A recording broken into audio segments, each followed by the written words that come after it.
عباسی خلیفہ ہارون الرشید کا شمار تاریخ کے دنا اور انصاف پسند حکمرانوں میں ہوتا ہے۔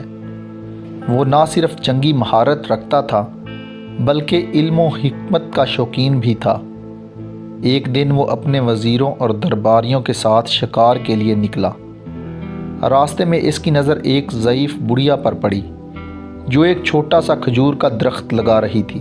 ہارون الرشید نے مسکرا کر کہا، اماں تمہاری عمر تو اس درخت کے پھل کھانے تک نہیں پہنچے گی، پھر اسے لگانے کا کیا فائدہ؟ بڑھیا نے ادب سے جواب دیا، بادشاہ سلامت ہمارے بزرگوں نے درخت لگائے، ہم نے ان کے پھل کھائے، اب ہم لگا رہے ہیں تاکہ آنے والی نسلیں ان سے فائدہ اٹھائیں۔ یہ سن کر ہارون الرشید حیران رہ گیا اور بڑھیا کی حکمت پر خوش ہو کر اسے ایک تھیلی سونے کے سکوں سے بھر کر انعام دیا۔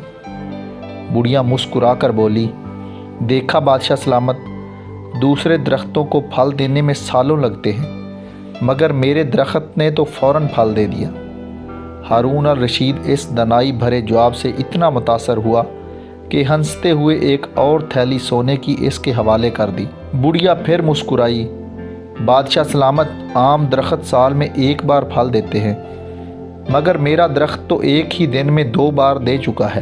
یہ سن کر بادشاہ نے خوش ہو کر تیسری تھیلی بھی دے دی اور کہا، اگر میں اور رکتا رہا تو یہ مجھے ساری دولت سے محروم کر دے گی، اور پھر ہنستے ہوئے اپنے سفر پر روانہ ہو گیا۔ یہ قصہ ہمیں یہ سکھاتا ہے کہ نیک کام دوسروں کے فائدے کے لیے کیے جاتے ہیں کیونکہ ان کا اجر ضرور ملتا ہے۔ ساتھ ہی عقل اور دانائی کی قدر کرنی چاہیے کیونکہ الفاظ کی طاقت بعض اوقات دولت سے بھی بڑھ کر ہوتی ہے۔ مزید ایسی ویڈیوز کے لیے ہمارے چینل کو ضرور سبسکرائب کریں۔ ملتے ہیں ایک نئی ویڈیو کے ساتھ، تب تک کے لیے اجازت دیجیے، اللہ حافظ۔